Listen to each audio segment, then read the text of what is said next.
என் கண்மலையும் என் மீட்பருமாகிய கர்த்தாவே, என் வாயின் வார்த்தைகளும் என் இதயத்தின் தியானமும் உங்களுடைய சமூகத்திலே புரிதாக இருப்பதாக. ஆமாம். கிறிஸ்து இயேசுக்குள் அன்பாய் அழைக்கப்பட்ட சகோதர சகோதரிகளே, நம்முடைய பிதாவாகிய யெகோவா தேவனாலும் நம்முடைய ஆண்டவராகிய இயேசு கிறிஸ்துவின் நாமத்தினாலே உங்களுக்கு அன்பின் நல்வாழ்த்துக்களை இந்த நேரத்தில் தெரிவித்துக் கொண்டு,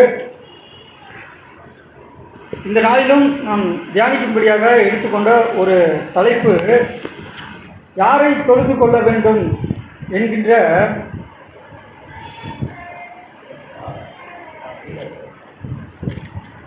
யாரை தொழுது கொள்ள வேண்டும் என்கின்ற ஒரு தலைப்பின் கீழாக நாம் தேவனுடைய சத்திய காரியங்களை ஆராய்ந்து பார்க்கலாம்.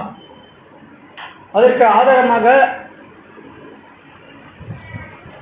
வாசிக்க வேண்டிய வசனத்தை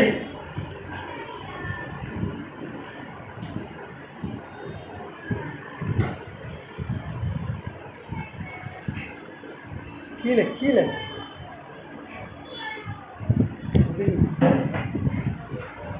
அப்படியே பேசப்பா, என்ன பாருங்க.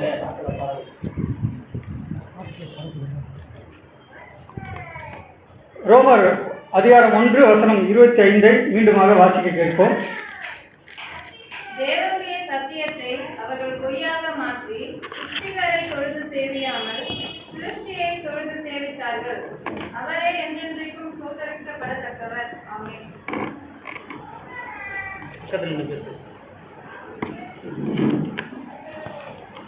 இப்ப இந்த வாசிக்கப்பட்ட வேத வசனத்தின் அடிப்படையில் சிருஷ்டிகரை தொழுது சேவியாமல் சிருஷ்டியை தொழுது சேவித்தார்கள். இப்ப பழைய ஏற்பாட்டு காலத்துல பிதாவாகிய தேவன் அவர் யார் என்பதை அவர் முதலில் படைத்த ஆதாமிடம் தம்மை வெளிப்படுத்தினார். அதற்கு பிறகு தேவன் ஒரு காலகட்டத்தில் முற்பிதாக்களை அவர் தேர்ந்தெடுத்தார். முற்பிதாக்கள் மூலமாக தேவன் அநேக சத்திய காரியங்களையும் வாக்குத்தத்தங்களையும் தேவன் அருளினார். இப்படி ஒரு காலத்துல தேவன் எல்லா காரியங்களையும் செய்கிறார். எதுக்காகனா தன்னை வெளிப்படுத்துறார். ஏன் வெளிப்படுத்துறாரு அப்படின்னா, நான் தான் கடவுள், என்னை நீங்க தொழுது கொள்ள வேண்டும் என்று சொன்னார். ஆனா பழைய ஏற்பாட்டு காலத்துல தேவனால் தெரிந்து கொள்ளப்பட்ட மோசே தேவன் அதிகமாக அவர் யாரை தேர்ந்தெடுத்தாரு அப்படின்னா, இஸ்ரேல் ஜனங்கள் சொற்ப ஜனங்களாக இருந்தாங்க.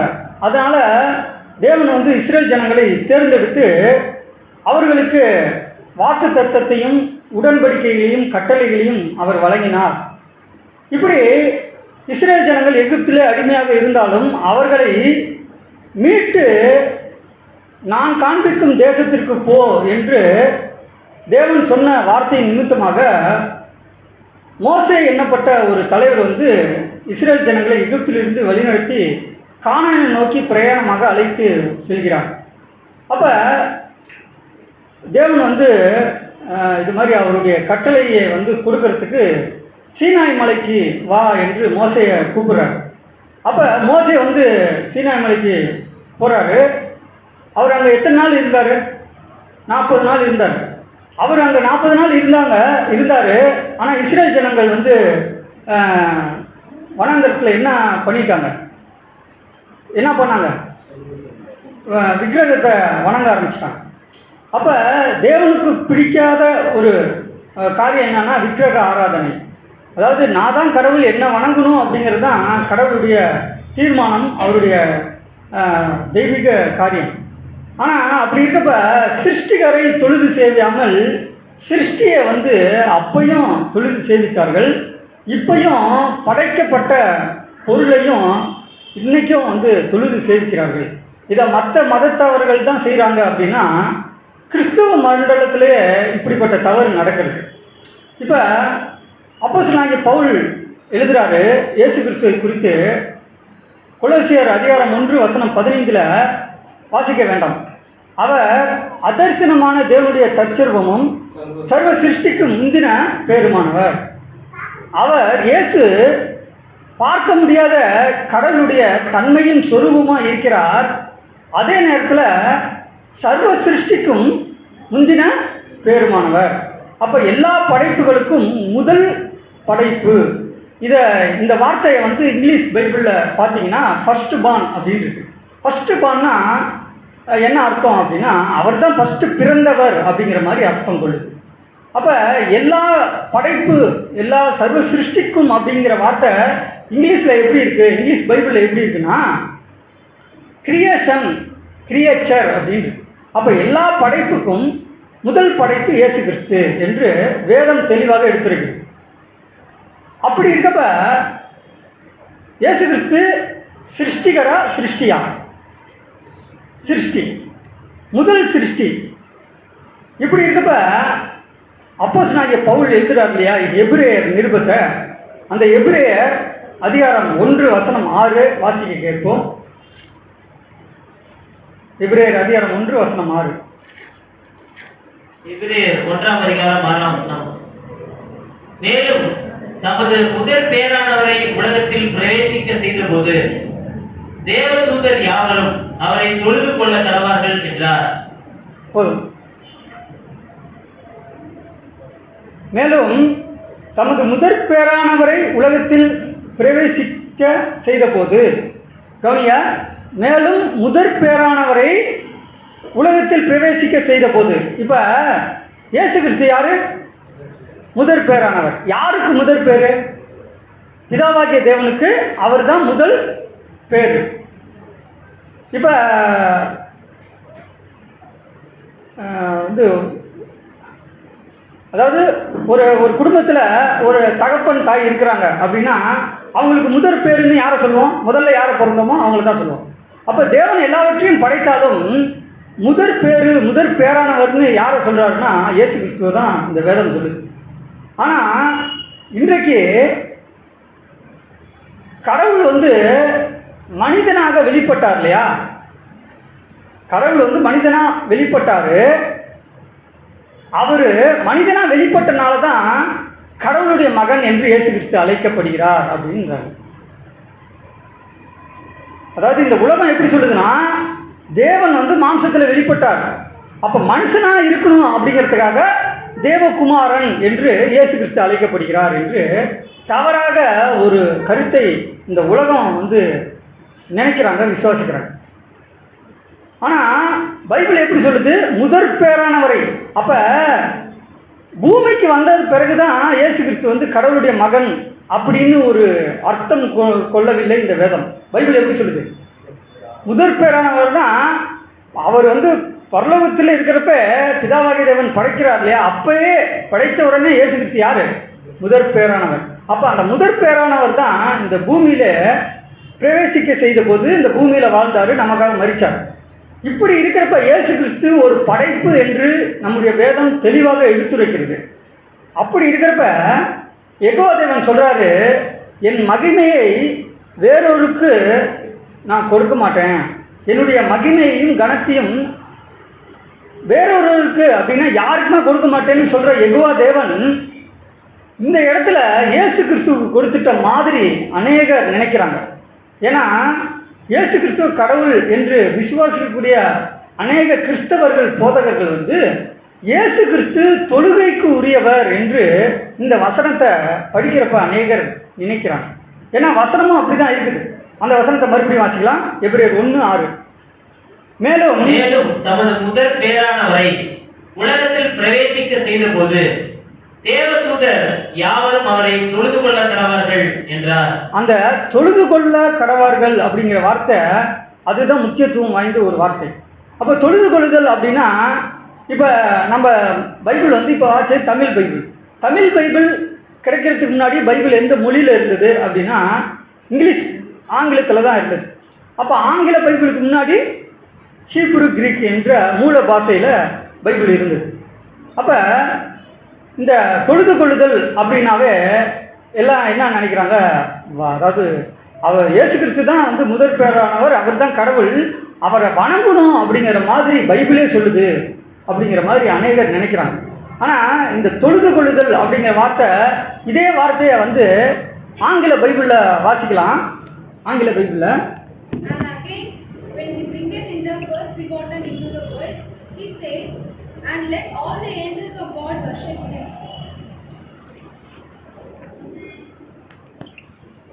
And again, when he bringeth in the first begotten into the world, he says, and let all the angels of God worship him. worship him. worshipனா என்ன? worshipனா ஆராதனைன்னு அர்த்தம். இப்போ கடவுள் ஒருவர் இருந்தால் அவருக்கு தான் ஆராதனை அப்படின்னு வேதம் சொல்லுது. ஆனால் இந்த இடத்துல இயேசு கிறிஸ்துவுக்கும் ஆராதனை செய்கிற மாதிரி தான் நம்ம வாசிக்க கேட்டோம். அப்படின்னா இயேசு கிறிஸ்து சிருஷ்டிகரா சிருஷ்டியா அப்படின்னா அநேக பேர் என்ன நினச்சிடறாங்கன்னா, இயேசு கிறிஸ்து தான் கடவுள், அவர் தான் பிதாவாக இருக்கிறாரு, அவர் தான் குமாரனாகவும் இருக்காரு, அவர் தான் பரிசுத்த ஆவியானவராகவும் இருக்கிறாரு. அந்த ஒருத்தர் தான் 3 ஆள் தத்துவத்தில் இருக்கிறாங்க. அப்போ பிதா குமாரன் பரிசுத்தாவி 3 ஒன்று தான். அதனால தான் இந்த இடத்துல வேதம் பைபிள் எப்படி சொல்லுது, அவரை தொழுது கொள்கிறார்கள், ஒர்ஷிப் அப்படின்னு பைபிள். இப்போ வேத வாக்கியங்களை ஆராய்ந்து பாருங்கள் என்று பிதாவாகிய தேவன் சொல்கிறார்கள். ஏன் ஆராய்ந்து பார்க்கணும் அப்படின்னா, இயேசு கிறிஸ்து சொல்கிறார் இல்லையா, என்னை குறித்து சாட்சி கொடுக்கிறவர்கள் அவைகள். அப்போ இயேசு கிறிஸ்துவ குறித்து திட்டமும் தெளிவுமாக எது சாட்சி கொடுக்குது அப்படின்னா இந்த வேதம். அப்போ வேதத்தை ஆராய்ந்து பார்க்கும்போது இந்த ஒர்ஷிப், அதாவது தொழுது கொள்ளுதல் அப்படின்னா ஆங்கிலத்தில் ஒர்ஷிப்னு இருக்கு. இப்போ இதை குறித்து நம்முடைய வேதம் ஆராய்ந்து பார்க்கும்போது எப்படி தேவன் இதை வெளிப்படுத்துறாரு அப்படின்னா, பாருங்க, சில வசனங்களை நம்ம வாசிக்கலாம். அந்த வசனத்தை வாசித்தவுடன் அந்த வசனத்துடைய, அதாவது இங்கிலீஷ் பைபிளில் அந்த வசனத்தை வாசிக்கலாம். ஃபர்ஸ்ட் முதல் வசனம் வந்து மத்தேயு 8:2. மத்தேயு அதிகாரம் 8 வசனம் 2. இல்லை தமிழில் வாசிங்க, அடுத்த இங்கிலீஷ் தமிழ். மத்தேயு 8:2. அப்பொழுது குஷ்டரோகி ஒருவன் வந்து அவரை பணிந்து, ஆண்டவரே, உமக்கு சித்தமானால் என்னை சுத்தமாக்க உம்மால் ஆகும் என்றான். இப்ப பணிந்து கொண்டு அப்படின்னு இருக்கு இல்லையா, பணிந்து கொண்டு இருக்கு. இதே இந்த வசனத்தை அப்படியே ஆங்கிலத்தில் வாசிக்கலாம். And behold, there came a leper and worshipped him. போதும் worship him அப்படின்னு இருக்கு. இப்ப பணிந்து கொண்டு அப்படின்னு நம்ம மத்தேயுல வாசிச்சோம். அதே வசனத்தை ஆங்கிலத்தில் எப்படி இருக்கு, worship him அப்படின்னு இருக்கு. அப்ப அந்த இடத்துல அந்த மத்தேயுல யாரை குறித்து சொல்றாரு? மத்தேயு 8:2. இல்ல மத்தேயு 8:2. அந்த அப்பொழுது குஷ்டரோகி ஒருவன் வந்து அவரை பணிந்து ஆண்டவரே, உமக்கு சித்தமானால் என்னை சுத்தமாக்க உம்மால் ஆகும் என்றான். அப்ப இயேசு கிறிஸ்துவ ஒர்ஷிப் அப்படின்னா என்ன, அவரை ஆராதிக்கிற மாதிரி தான் பைபிள் சொல்லுது அப்படின்னு வாசித்த உடனே நமக்கே தோணும். அப்ப இவர் யாரு, சிருஷ்டிகரா சிருஷ்டியா? சிருஷ்டி. ஆனா வசனத்தை வாசிக்கிறப்ப எப்படி தோணுது, சிருஷ்டிகர் மாதிரி தெரியுது. இப்ப தொடர்ந்து வாசிக்கலாம். மத்தேயு 14:33. மத்தேயு 14:33. அப்பொழுது படவில் உள்ளவர்கள் வந்து, மெய்யாகவே நீ தேவனுடைய குமாரன் என்று சொல்லி அவரை பணிந்து கொண்டார்கள். ஓகே, இதுவும் இயேசு கிறிஸ்துவ பத்தின ஒரு காரியம் தான். இது ஆங்கிலத்தில் வாசிக்கலாம். Then they that were in the ship came and worshipped him, saying, of a truth thou art the Son of God. இதுல எப்படி இருக்கு, ஒர்ஷிப் அப்படின்னா இயேசு கிறிஸ்து ஒர்ஷிப் பண்ணணும்னா அவர் யாரு, அவர் கடவுள் அப்படின்னு அநேகர் நினைக்கிறாங்க. அப்புறம் தொடர்ந்து வாசிக்கும் போது யோவான் அதிகாரம் 9 வசனம் 38. யோவான் அதிகாரம் 9 வசனம் 38. உடனே அவன், ஆண்டவரே, விசுவாசிக்கிறேன் என்று சொல்லி அவரை பணிந்து கொண்டான். And he said, Lord, I believe, and he worshipped him. அப்ப இயேசு கிறிஸ்துவ பணிந்து கொண்டார்கள் அப்படின்னு தமிழ்ல இருக்கு. ஆங்கிலத்தில் எப்படி இருக்கு, ஒர்ஷிப். ஒர்ஷிப்னா என்ன, ஒர்ஷிப்னா என்ன அர்த்தம், ஆராதனை. அப்ப ஆராதனை பிதாவாகிய தேவனுக்கு தான் இருக்குது அப்படின்னு வேதத்துல வசனங்கள் கொடுக்கப்பட்டுள்ளது. அதே நேரத்தில் இந்த ஆராதனை இயேசு கிறிஸ்துவுக்கும் வழங்கப்பட்டுள்ளது. அதனால இயேசு கிறிஸ்து யாரு, சிருஷ்டிகர் அப்படின்னு அநேகர் நினைச்சிருவாங்க. ஏன்னா வசனம் என்ன சொல்லுது, சிருஷ்டிகரை தான் தொழுது சேவிக்கணும்னு வசனம் இருக்கிறப்ப சிருஷ்டி இயேசு கிறிஸ்து தானே. அப்ப இயேசு கிறிஸ்தையும் தொழுது கொள்ற மாதிரி வசனம் இருக்குன்னா இவர் சிருஷ்டி இல்லை, இவர் யாரு, சிருஷ்டிகர். ஏன் சிருஷ்டிகர், இவர் தான் 3:1 1:3 ஆச்சே. ஒருத்தர் 3 3 1 அப்படிங்கிற மாதிரி. அடுத்தது மத்தேயு அதிகாரம் 15 வசனம் 25. மத்தேயு அதிகாரம் 15 வசனம் 25. அவள் வந்து ஆண்டவரே எனக்கு உதவி செய்யும் என்று அவரை பணிந்து கொண்டாள். போதும். அப்படி இங்கிலீஷ்ல வருது. Then came she and worshipped him, saying, Lord, help me. இப்ப வாசித்த வசனத்தை வச்சுக்கிட்டு நம்மளே தியானித்து பார்த்தா இயேசு கிறிஸ்துவ பணிந்து கொண்டு அப்படின்னு தமிழ்ல இருக்கு, ஆனா ஆங்கிலத்தில் எப்படி இருக்கு? அப்போ ஒர்ஷிப்னு எங்க இருக்குது? தமிழ்ல இல்லை, இங்கிலீஷ்லேயே இருக்கு. இப்போ ஏதாவது நம்ம ஒரு தமிழ்ல ஒரு வசனத்தை எடுக்கிறோம், அதை தியானிக்கிறோம் அப்படின்னா அது நமக்கு சரியா புரியல அப்படின்னா நம்ம எதை பார்ப்போம்? அடுத்தது இங்கிலீஷில் பார்ப்போம். ஏன் இங்கிலீஷில் பார்ப்போம்னா தமிழ் பைபிள் நமக்கு கிடைக்கிறதுக்கு முன்னாடி பைபிள் எந்த மொழியில் இருந்தது? ஆங்கிலத்தில் இருந்தது. அப்போ ஆங்கிலத்திலையும் எப்படி தான் இருக்குது? ஒர்ஷிப்னு இருக்குன்னா இயேசு கிறிஸ்து யாரு? ஆராதனைக்குரியவர் அப்படின்னு நினைக்க தோணும். இப்ப பாருங்க, இன்னும் சில வசனங்களை நம்ம வாசிக்கலாம். மத்தேயு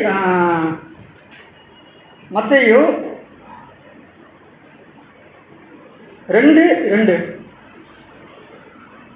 யூதருக்கு ராஜாவாக பிறந்திருக்கிறவர் எங்கே? கிழக்கிலே அவருடைய நட்சத்திரத்தை கண்டு அவரை பணிந்து கொள்ள வந்தோம் என்றார்கள். Saying, Where is he that is born King of the Jews? For we have seen his star in the east and are come to worship him. அப்ப இயேசு கிறிஸ்துவ வொர்ஷிப்னா எப்படி? தொழுது கொள்ற மாதிரி தான் வசனம் இருக்கு. தொடர்ந்து பாருங்க, மத்தேயு 2:11. மத்தேயு 2:11. அவர்கள் அந்த வீட்டுக்குள் பிரவேசித்து பிள்ளையையும் அதன் தாயாகிய மரியாதையும் கண்டு சாஷ்டாங்கமாய் விழுந்து அதை பணிந்து கொண்டு தங்கள் பொக்கிஷங்களை திறந்து பொன்னையும் தூபவர்க்கத்தையும் வெள்ளை கோலத்தையும் அதற்கு காணிக்கையாக வைத்தார்கள். And when they were come into the house, they saw the young child with Mary mother, and fell down and worshipped him. And when they had opened their treasures, they presented unto him gifts, gold and frankincense and myrrh. இப்ப இங்கிலீஷ்ல எப்படி இருக்கு? fell down and worshipped him. Worship. அப்ப இயேசு கிறிஸ்துவ எப்படி வேதம் சொல்லுது? ஆராதனை செய்யணும் அப்படின்னு சொல்லுது. வாசித்த வசனம் அப்படிதான் சொல்லுது. அப்படின்னா இயேசு கிறிஸ்து சிருஷ்டிகரா சிருஷ்டியா? ரோமர் 1:25 வாசிங்க. ரோமர் 1:25 மறுபடியும் வாசிங்க. தேவனுடைய சத்தியத்தை அவர்கள் பொய்யாக மாற்றி சிருஷ்டிகரை தொழுது சேவியாமல் சிருஷ்டியை தொழுது சேவித்தார்கள். அவரே என்றென்றைக்கும் ஸ்தோத்திரிக்கப்பட்டவர். ஆமென். இப்ப ஸ்தோத்தரிக்கப்பட்ட தேவன் யாரு? பிதாவாகிய யெகோவா தேவன் தான் ஸ்தோத்தரிக்கப்பட்ட தேவன். அவர் தான் சிருஷ்டிகர். அவரை மட்டும்தான் தொழுது சேவிக்கணும். சிருஷ்டிய தொழுது, சிருஷ்டின்னா தூய தமிழ்ல எப்படி சொல்லுவோம்? படைப்பு. படைப்பு வணங்கக்கூடாது, தொழுது கொள்ளக்கூடாதுன்னு இதே வேதம் சொல்றப்ப, இதே வேதத்தை நம்ம வாசிக்கிறப்ப இயேசு கிறிஸ்துவ பணிந்து கொண்டு அப்படிங்கிற ஒரு வார்த்தை ஆங்கிலத்தில் எப்படி இருக்குன்னா வொர்ஷிப்ட் ஹிம் அப்படின்னு. அப்போ வொர்ஷிப்ட் ஹிம்னா அவர் சிருஷ்டியா சிருஷ்டிகரா அப்படின்னா அவரும் ஒரு சிருஷ்டிகர் மாதிரி வேதம் சொல்லுது அப்படின்னு அநேகர் நினைக்கிறாங்க. ஆனா இந்த வொர்ஷிப் அப்படிங்கிற ஆங்கில வார்த்தை இதற்கு முன்பாக ஆங்கிலத்துக்கு முன்னாடி எந்த மொழியில பைபிள் இருந்தது? ஹீப்ரு கிரீக்ல இருந்தது. அப்ப இந்த வொர்ஷிப் அப்படிங்கிற வார்த்தை கிரேக்க மொழியில பிரேஸ்கனோ அப்படிங்கிற ஒரு வார்த்தையை பயன்படுத்தியிருக்காங்க. பிரேஸ்கனோ அப்படின்னா அந்த வார்த்தைக்கு என்ன அர்த்தம் அப்படின்னா பணிந்து கொள்ளுதல், மரியாதை செலுத்துதல், வணக்கம் செலுத்துதல் அப்படின்னு அர்த்தம். பிரேஸ்கனோ அப்படின்னா என்ன அர்த்தம்? பிரேஸ்கனோ பணிந்து கொள்ளுதல், மரியாதை காண்பித்தல், வணக்கம் செலுத்துதல் அப்படின்னு அர்த்தம். இந்த வார்த்தையை தான் பழைய ஏற்பாட்டிலையும் சரி புதிய ஏற்பாட்டிலையும் சரி இந்த வார்த்தையை பயன்படுத்தி வொர்ஷிப் அப்படின்னு ஆங்கிலத்தில் மொழிபெயர்த்தாங்க. ஆங்கிலத்துக்கு பிறகு தமிழில் சில இடங்களில் பணிந்து கொண்டு அப்படின்னு மொழிபெயர்த்தாங்க, சில இடங்களில் ஆராதனை அப்படின்னு மொழிபெயர்த்தாங்க. அப்போ இந்த வார்த்தைக்கு என்ன அர்த்தம் அப்படின்னா பணிந்து கொள்ளுதல், மரியாதை காண்பித்தல், வணக்கம் செலுத்துதல் அப்படின்னு அர்த்தம். சரி, இப்போ நம்ம பாட்டுக்கு பணிந்து கொள்ளுதல், மரியாதை காண்பித்தல், வணக்கம் செலுத்துதல்னு சொல்லிட்டோம் இல்லையா? இதை எப்படி உறுதியாக சொல்ல முடியும்? இந்த வார்த்தைக்கு இதுதான் அர்த்தம். இது இந்த வார்த்தை பிரேஸ்கினோ அப்படிங்கிற ஒரு வார்த்தை கிரேக்க மொழினா இப்போ கிரேக்க பைபிளில் போயிட்டு நம்ம வாசிக்கிறோம், அந்த வார்த்தை இருக்குது. அந்த வார்த்தைக்கு இதுதான் அர்த்தம் அப்படின்னு நம்ம எப்படி உறுதியாக சொல்ல முடியும் அப்படின்னா, சில வசனங்களை நம்ம வாசிக்கலாம். ஆதியாகமம் 33 வசனம் 3. ஆதியாகமம் 33 வசனம் 3. பக்கம் சொல்லிட்டு வாசிங்க.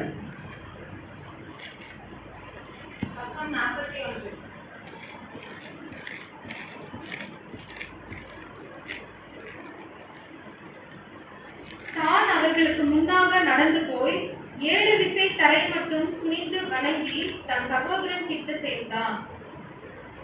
கௌரியா, ஆதியாகமம் 33 வாசிச்சோம் இல்லையா? தான் அவர்களுக்கு முன்பாக நடந்து போய் 7 விசை தரை மட்டும் குனிந்து வணங்கி தன் சகோதரன் கிட்ட சேர்ந்தான். அதாவது யாக்கோப்பு ஏசாவை பற்றி நமக்கு தெரியும். இந்த இடத்துல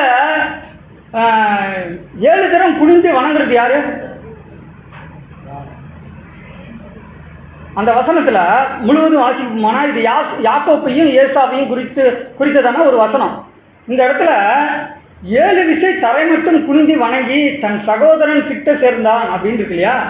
இது யாருக்கிட்ட மரியாதை செலுத்தும் விதத்தில் பண்றாரு? அதாவது தம்பி வந்து அண்ணனுக்கு மரியாதை செலுத்துறாரு. எப்படி 7 டைம் குனிஞ்சு அவர் என்ன பண்றாரு? அந்த வசனம் தன் 7 விசை தரை மட்டும் குனிஞ்சு வணங்கி அப்படின்னு இருக்கு இல்லையா? இந்த வணங்கி அப்படிங்கிற வார்த்தை இங்கிலீஷ்ல எப்படி இருக்கு பாருங்க. And he passed over before them and bowed himself to the ground 7 times until he came near to his brother. Bowed. எப்படி? Bowed. அப்படின்னா என்ன அர்த்தம்? பவுல்டா? பவுடு அப்படின்னா என்ன அர்த்தம்? குனிஞ்சு. இப்போ ஒர்ஷிப் அப்படிங்கிற வார்த்தை கிரேக்க மொழியில் எப்படி இருக்கு? பிரேஸ்கேனோ அப்படிங்கிற வார்த்தை. அதே பிரேஸ்கேனோ அப்படிங்கிற ஒரு வார்த்தை தான் இந்த இடத்துல ஆதியாகமம் 33:3 கொடுக்கப்பட்டுள்ளது. அப்படின்னா வணங்கி அப்படின்னா அந்த பிரேஸ்கேனோங்கிற வார்த்தைக்கு என்ன அர்த்தம்? அதுதான் வந்து அந்த வார்த்தையை எப்படி மொழிபெயர்த்துட்டாங்க அப்படின்னா ஆராதனை, ஒர்ஷிப்னு மொழிபெயர்த்துட்டாங்க. ஆனால் அந்த வார்த்தைக்கு என்ன அர்த்தம் அப்படின்னா பணிந்து கொள்ளுதல், மரியாதை செலுத்துதல், வணக்கம் செலுத்துதல் தான் அர்த்தம். இப்போ இந்த வாசிச்சோம் இல்லையா ஆதியாகமம் 33:3, இந்த இடத்துல யாக்கோப்பு வந்து தன்னுடைய அண்ணனை 7 தடவை வணங்குறார். அதாவது 7 தடவை எப்படி 7 விசை குனிந்து தரை மட்டும் 7 விசை அப்படின்னு வணங்கி அப்படின்னு இருக்கு இல்லையா? இப்போ இந்த இடத்துல ஒர்ஷிப் அப்படிங்கிற வார்த்தையை போட்டு பார்த்தா தம்பி வந்து அண்ணனை வந்து ஆராதனை செய்த மாதிரி அர்த்தமா? அப்படி அர்த்தம் ஆயிரும். ஆனால் அப்படி அர்த்தம் எடுக்கக்கூடாது. ஏன்னா மனுஷனுக்கு வரப்போ மட்டும் அந்த வார்த்தையை நம்ம எப்படி எடுத்துக்கிறோம் அப்படின்னா அதை வந்து வணங்கி பணிந்து கொள்ளுதல்னு எடுத்துக்கிட்டு இயேசு கிறிஸ்துக்கு வரப்ப அது வந்து ஒர்ஷிப்பு, அது ஆராதனை அப்படின்னு நம்ம எடுத்துக்கிட்டா அது சரியா இருக்குமா? ஏன்னா ஒரே வார்த்தையை தான் பயன்படுத்தியிருக்காங்க. கிறிஸ்டினோங்கிற வார்த்தையை தான் இங்கிலீஷில் ஒர்ஷிப்புன்னு போட்டுட்டு அந்த ஒர்ஷிப்பை சில இடங்களில் பணிந்து கொண்டு, சில இடங்களில் ஆராதனை, சில இடங்களில் வணங்கி அப்படின்னு மொழிபெயர்த்துட்டாங்க. ஆனால் அந்த வார்த்தைக்கு என்ன அர்த்தம்? பணிந்து கொள்ளுதல். இப்போ இந்த வாசிச்சோம் இல்லையா யாக்கோப்பு வந்து அண்ணனா என்ன வணங்கி அப்படின்னா, வணங்கினா அவரை கடவுள் நினச்சி வணங்குறாரா? இல்லை, ஒரு மரியாதை செலுத்துகிறாங்க. அப்போ இதே வார்த்தையை தான் வந்து அது அந்த பிரேஸ்கேனோங்கிற வார்த்தை எதில் இருக்குது? கிரேக்க மொழியில் இருக்குது. அதே அந்த வார்த்தையை ஹீப்ரு டிரான்ஸ்லேஷன் பண்ணி பார்த்தா அந்த பிரேஸ்கேனோங்கிற வார்த்தை தான் கொடுக்கப்பட்டுள்ளது. அப்போ அந்த வார்த்தையை வந்து வணங்கி ஆராதனை அப்படின்னு எடுத்துக்கிட்டா தம்பி வந்து அண்ணனை ஆராதனை செய்தார் அப்படின்னா ஏசா வந்து கடவுள் அப்படின்னு எடுத்துக்கலாமா? அப்படி எடுத்துக்கொள்ளக்கூடாது. அடுத்து தொடர்ந்து வாசிக்கும்போது பாருங்கள், ஆதியாகமம் 42:6. ஆதியாகமம் 42:6. யோசேப்பு அத்தேசத்துக்கு அதிபதியாய் இருந்து தேசத்தின் ஜனங்கள் யாவருக்கும் விற்றான்.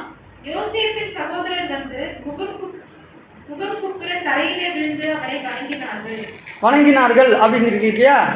இப்போ வணக்கங்கிறது யாருக்கு செலுத்தணும்? கடவுளுக்கு தான் செலுத்தணும். ஆனால் நம்ம தமிழ் பைபிளில் வாசித்தோன்னே யாருக்கு வணக்கம் செலுத்துகிற மாதிரி இருக்கு? யோசேப்பு வந்து அவங்க சுற்றி இருந்த சகோதரர்கள் வந்து என்ன பண்ணுறாங்க? வணங்குறாங்க. ஏன் வணங்குறாங்க? இவர் தான் வந்து நம்ம சகோதரன், இவரை தான் நம்ம வந்து குழியில் தள்ளி என்ன பண்ண நினச்சோம், கொலை பண்ண நினச்சோம். அப்படி தேவன் காப்பாற்றி அவர் தேவன் ஆசீர்வதித்தனால ஒரு காலகட்டத்தில் அந்த யோசேப்போட சகோதரர்கள் வந்து என்ன பண்ணுறாங்க, மனம் கசந்து அழுது நம்ம இப்படி நம்ம சகோதரனை கஷ்டப்படுத்திட்டோமோ அப்படின்னு நம்ம நினைச்சாங்க.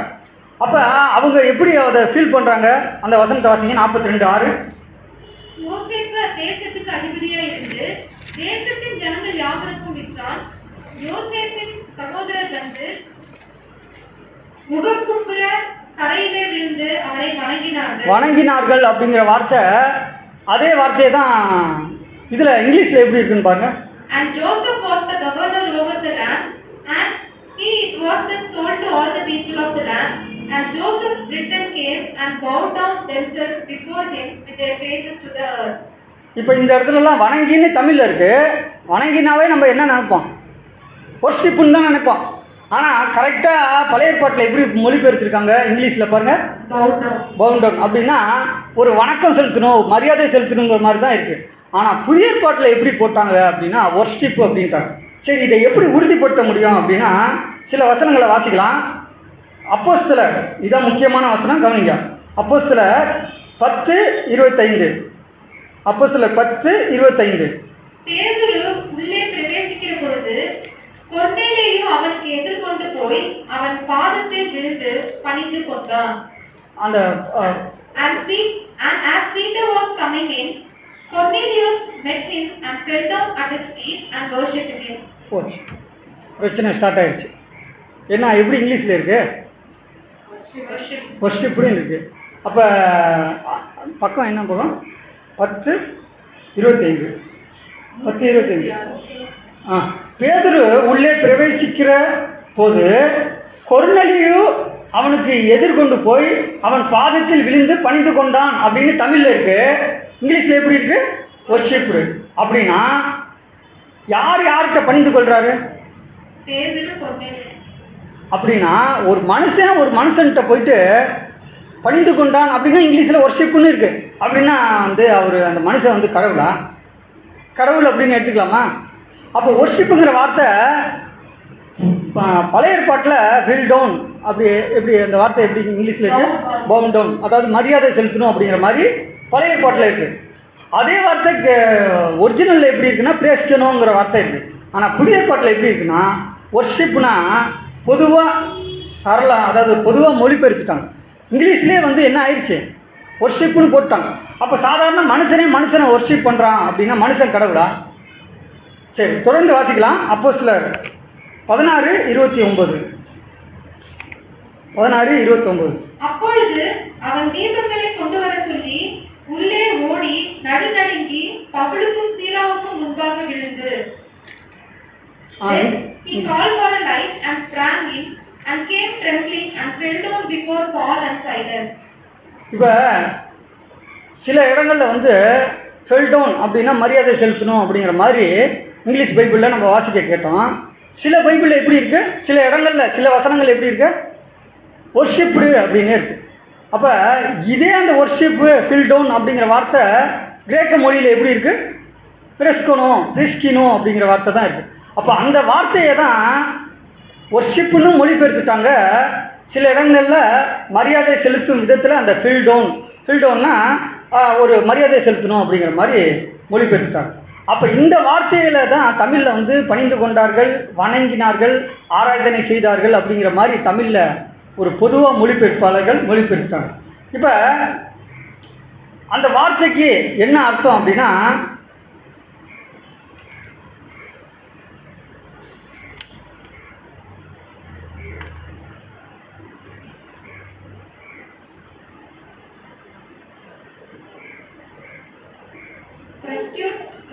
சத்தமா prostitute oneself in homage, மரியாதை செலுத்துங்கள்.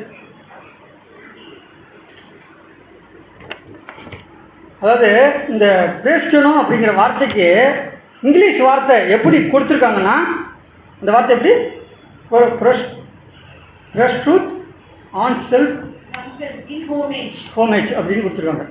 இந்த வார்த்தையை வந்து எங்கே கொடுத்துருக்காங்க அப்படின்னா இப்போ நமக்கு தமிழுக்குன்னு தமிழ் வார்த்தையை அர்த்தம் எடுக்கணும் அப்படின்னா நம்ம எங்கே போய் எடுப்போம்? தமிழுக்கு ஒரு சில வார்த்தைகள் பைபிளில் அர்த்தம் தெரியலன்னா நம்ம எங்கே போய் எடுப்போம்?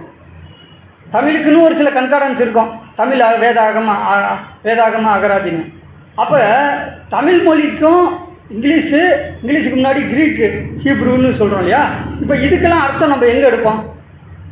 இதுக்குன்னு சில அகராதி இருக்குது. ஸ்மித் டிக்ஷனரி அப்படின்னு இருக்குது. ஸ்மித் டிக்ஷனரி அது வந்து ஹீப்ரு, கிரீக்கு, இங்கிலீஷ் அது அந்த விளக்க, அதாவது வேதாகம அகராதி. அடுத்தது ஸ்ட்ராங் கன்கரன்ஸ். இப்போ இந்த பிரேஸ்டியனும் அப்படிங்கிற வார்த்தை ஸ்ட்ராங் கன்கரன்ஸில் எப்படி இங்கிலீஷில் இருக்குன்னா pros truth answer in homage அப்படின்னு இருக்கு. அப்போ அந்த ஹோமேஜ் அப்படிங்கிற வார்த்தை அப்படின்னா அதுக்கு என்ன அர்த்தம் அப்படின்னா மரியாதை செலுத்துங்கள் அப்படிங்கிற வார்த்தை தான் இருக்குது. அப்போ இந்த வார்த்தையை இங்கிலீஷில் வந்து சில இடங்களில் ஃபில் டவுன்னா மரியாதை செலுத்தணும் அப்படின்னு போட்டுட்டாங்க. சில இடங்களில் எப்படி பண்ணிட்டாங்க? ஒர்ஷிப்டு அப்படின்ட்டாங்க. அதனால தான் இவ்வளோ குழப்பம் வந்துருச்சு. இப்போ புரிஞ்சிருக்கும். இப்போ கடைசியாக அந்த வசனத்தை மறுபடியும் வாசிக்கலாம். எபிரேயர் 1:6. எபிரேயர் 1:6.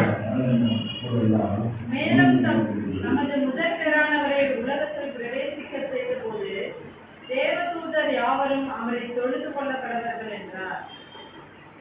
இப்போ இந்த தொழுது கொள்ளுதல் அப்படிங்கிற ஒரு வார்த்தையை தான் வந்து என்ன பண்ணிட்டாங்கன்னா, அவர் வந்து ஆராதனைக்கு உரியவர் யார்? இயேசு கிறிஸ்து. முதற் பேரானவர்னா யார்? இயேசு கிறிஸ்து. ஆராதனைக்கு உரியவர் அப்படின்னா அவர் யார்? சிருஷ்டிகர். ஏன்னா அவங்க வந்து அப்போஸ்தலனாகிய பவுல் காலத்திற்கு பிறகு பவுல் என்ன சொல்றாரு? நான் வந்து மரித்த பிறகு, நான் போன பிறகு மந்தையை தப்ப விடாத கொடிதும் மந்தையை தப்ப விடாத கொடிதும் ஓனாய் அப்படின்னு யாரை சொல்றாரு? பவுல். இப்படி மாறுபாடான உபதேசத்தை வந்து போதிக்க ஆரம்பிச்சிருவாங்க. எப்படி போதிப்பாங்கன்னா, சிருஷ்டிகரை தொழுது சேவியாமல் சிருஷ்டிய தொழுது சேவிச்சிருவாங்க. அப்போ வானத்திலேயும் பூமியிலேயும் தேவர்கள் எண்ணப்படுகிறவர்கள் உண்டு. இப்படி அநேக தேவர்களும் அநேக கர்த்தாக்களும் உண்டாயிருந்தாலும் பிதாவாகிய ஒரே தேவன் நமக்கு உண்டு. அப்போ வானத்திலையும் பூமியிலும் தேவர்கள் அப்படின்னு இருக்கு இல்லையா? அதை இங்கிலீஷ் பைபிளில் காட்ஸ்ன்னு இருக்கு. அப்போ அநேக கடவுள் இருக்காங்கன்னு அர்த்தமா? கடவுள்னு ஒருத்தர் தான் இருக்காரு. ஆனால் பைபிள் எப்படி சொல்லுது? அநேக தேவர்கள்ங்கிற வார்த்தை இங்கிலீஷில் எப்படி இருக்கு? காட்ஸ். அப்படின்னா நிறைய கடவுள்கள் இருக்காங்களா? அப்போ தேவன் அப்படிங்கிற வார்த்தையெல்லாம் சாதாரணமாக மனிதர்களுக்கு கூட அந்த வார்த்தையை வந்து நம்ம தமிழ் மொழியில் மொழிபெயர்த்திருக்காங்க. அதே மாதிரி தான் இந்த தொழுது கொள்ள கடவர்கள் அப்படிங்கிற வார்த்தை கிரேக்க மொழியில் பிரேஸ்டியனோ அப்படிங்கிற வார்த்தை தான் இருக்குது. அதுக்கு என்ன அர்த்தம்? பணிந்து கொள்ளுதல், மரியாதை காண்பித்தல், வணக்கம் காண்பித்தல் அப்படிங்கிறது தான் அர்த்தம். ஆனால் அதை வந்து ஆங்கில பைபிளில் எப்படி மொழிபெயர்த்துட்டாங்க? சில இடங்களில் ஃபில் டவுன் அப்படின்னு மொழிபெயர்த்துட்டாங்க, சில இடங்களில் ஒர்ஷிப்டு ஹிம் அப்படின்ட்டாங்க. அப்போ தொழுது கொள்ளுதல் அப்படின்னாவே அவர் இயேசு கிறிஸ்து முதற் பேரானவர் யார்? அவர் வந்து ஒரு சிருஷ்டிகர். அப்போ தொழுது கொள்ள கடவர்கள் அப்படின்னா அவர் ஒரு படைப்பாளர், அவர் தான் கடவுள் அப்படிங்கிற முடிவுக்கு எல்லாம் என்ன பண்ணிட்டாங்க? வந்துட்டாங்க.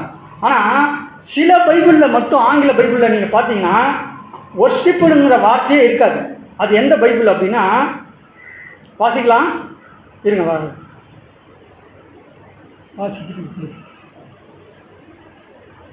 இப்போ வாசிக்கிற பைபிள் வந்து மாடர்ன் இங்கிலீஷ் பைபிள் 6.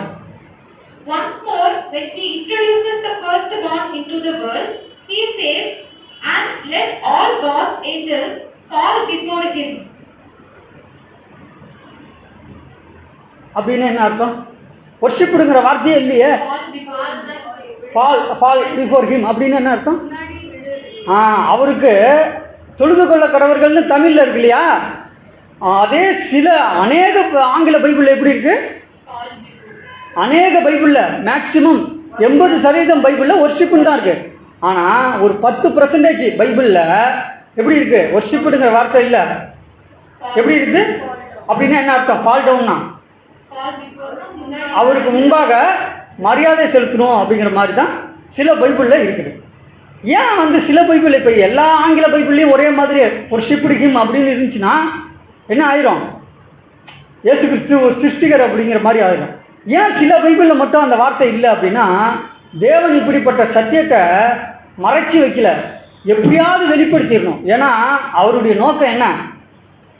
நானே அவர், நான் தான் கடவுள், என்னை தவிர வேற தேவன் இல்லை, எனக்கு மட்டும்தான் துதி ஸ்தோத்திரம் கனம் மகிமை எல்லாம் எனக்கு தான் ஏறெடுக்க வேண்டும் அப்படின்னு சொன்ன அதே யெகோவா தேவன் அவருடைய ஒரே பேரான குமாரனாகிய இயேசு கிறிஸ்துவுக்கு அந்த கனத்தையும் மகிமையும் கொடுத்துருவாரா? ஒருபோதும் கொடுக்க மாட்டார். ஆனால் இயேசு கிறிஸ்து பிதாவோட யெகோவா தேவனுடைய சித்தத்தை நிறைவேற்றினால பிதாவாகிய தேவன் இயேசு கிறிஸ்துவை எப்படி உயர்த்துறாரு? வானோர் பூதலத்தோர் பூமியின் கீழானோர் நாவுகள் யாவும் அறிக்கை பண்ணும்படி முழங்கால் யாவும் முடங்கும்படி எல்லா நாமத்திற்கும் மேலான நாமத்தை தந்தவர் பிதாவாகிய யெகோவா தேவன், அதை பெற்றுக்கொண்டவர் இயேசு கிறிஸ்து. அப்ப இயேசு கிறிஸ்து பிதாவாகிய தேவனுடைய சித்தத்தை நிறைவேற்றினால உயர்த்துறார். பிதாவாகிய தேவன் தான் இயேசு உயர்த்திருக்கிறார். அதே நேரத்தில் இயேசு கிறிஸ்துவ ஆராதனை செய்யணும் அப்படின்னு பிதாவாகிய தேவன் சொல்லல. அப்ப சில பைபிள்ல எப்படி இருக்குன்னா அந்த வொர்ஷிப்புங்கிற வார்த்தையே இல்லை. இன்னும் சில பைபிளை நம்ம வாசிக்கலாம்.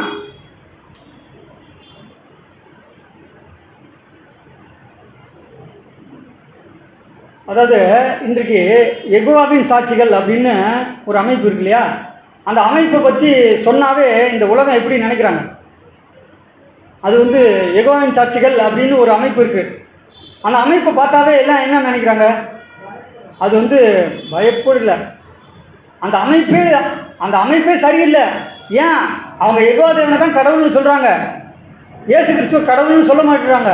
அதனால அதை ரிஜெக்ட் பண்றாங்க.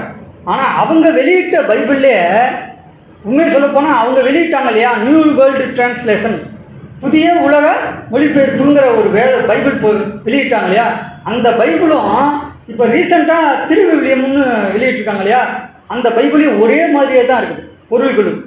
அப்போ அவங்க வெளியிட்ட அந்த பைபிளில் விளக்கம் வந்து அந்த மொழிபெயர்க்கப்பட்ட வார்த்தைகள் எல்லாம் கரெக்டாக தான் இருக்குது. ஆனால் அவங்களே ஒரு வசனத்தை வந்து எடுத்துட்டாங்க. அப்போஸ்தலர்ல ஒரு வசனம் இருக்கும், அந்த வசனத்தை எடுத்துட்டாங்க. அது குறித்து நம்ம வரக்கூடிய நாட்களில் பார்க்கலாம். சரி, இதே எபிரேயர் 1:6 புதிய உலக மொழிபெயர்ப்பு பைபிளை வாசிக்கலாம் பாருங்க. தமது முதல் மகனை மீண்டும் உலகத்திற்கு அனுப்பும்போது தேவ தூதர்கள் அனைவரும் அவர் முன் தலைவணங்க வேண்டும் என்று சொல்லியிருக்கிறார். எப்படி இருக்கு? தலைவணங்க வேண்டும் அப்படின்னு தான் அவங்க வெளியிட்ட பைபிள் இருக்கு. சரி, இப்போ இன்னும் சில பைபிளை நம்ம பார்த்தா இங்கிலீஷ் பைபிளை பார்க்கலாம். New world translation English Bible. But when he again brings his firstborn into the inhabited earth, he says, and let all of the God's angels do obeisance to him. அப்படியே அர்த்தம் சொல்லுங்க. மரியாதை, obedience. சத்தமா மரியாதை. அந்த வார்த்தையை அதாவது ஒர்ஷிப்டு ஹிம் அப்படின்னு இங்கிலீஷ் பைபிள்ல இருக்கு. அதே நியூ வேர்ல்டு டிரான்ஸ்லேஷன் பைபிள் எப்படி இருக்கு? அப்படி சத்தமா ஒபேசன்ஸ் அப்படின்னா என்ன அர்த்தம்? மரியாதை செலுத்தணும் அப்படிங்கிற மாதிரி தான். மரியாதை செலுத்தக்கூடிய விதத்துல தான் சில பைபிள்ல இருக்கு. பாருங்க அடுத்தது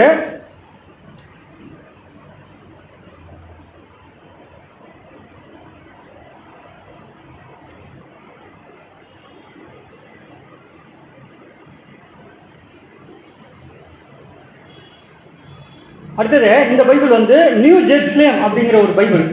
நியூ ஜெருசலேம் பைபிள். இதுல எப்படி இருக்கு பாருங்க.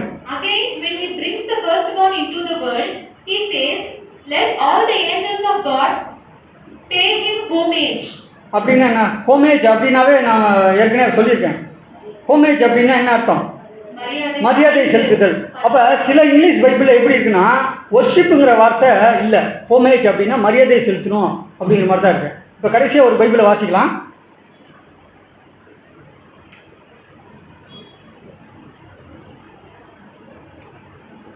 But when he again brings his firstborn into the inhabited earth, he says, and let all God's angels worship him.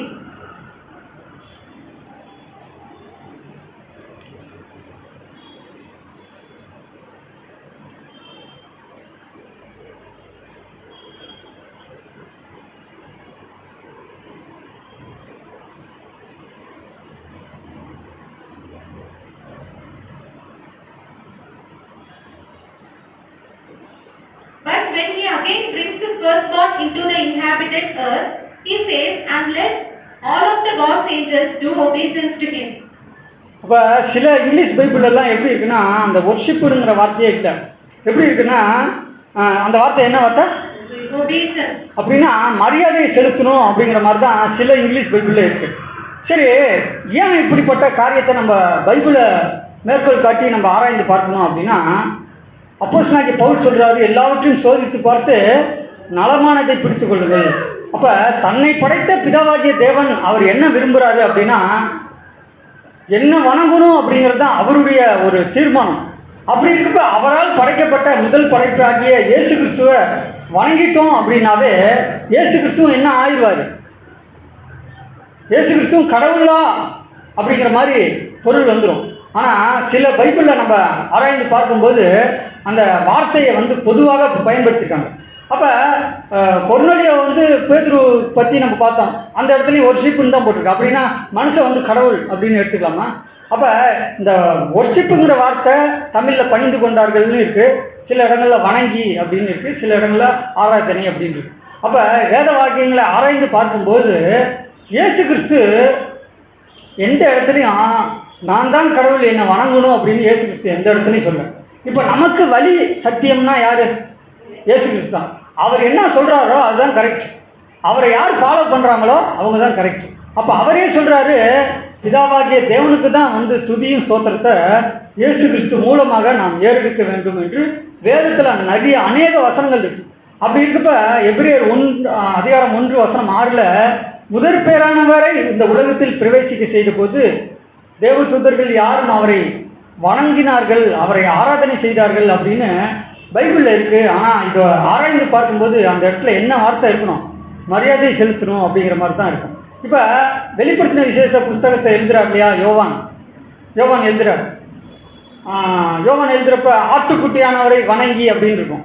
அதே அந்த வணங்கிங்கிற வார்த்தையை மரியாதையை செலுத்தணும் அப்படிங்கிற மாதிரி தான் பொருள் எடுத்துக்கணும்.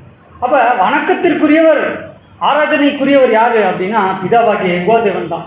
அப்போ பைபிள் மொழிபெயர்க்கப்பட்ட விதத்தில் அநேக விதமான கான்ட்ரவர்சி இருக்கிறதுனால தான் இயேசு தான் வந்து தொழுகைக்குரியவர், இயேசு தான் கடவுள் அப்படிங்கிற ஒரு முடிவுக்கு இந்த உலகம் வந்துருச்சு.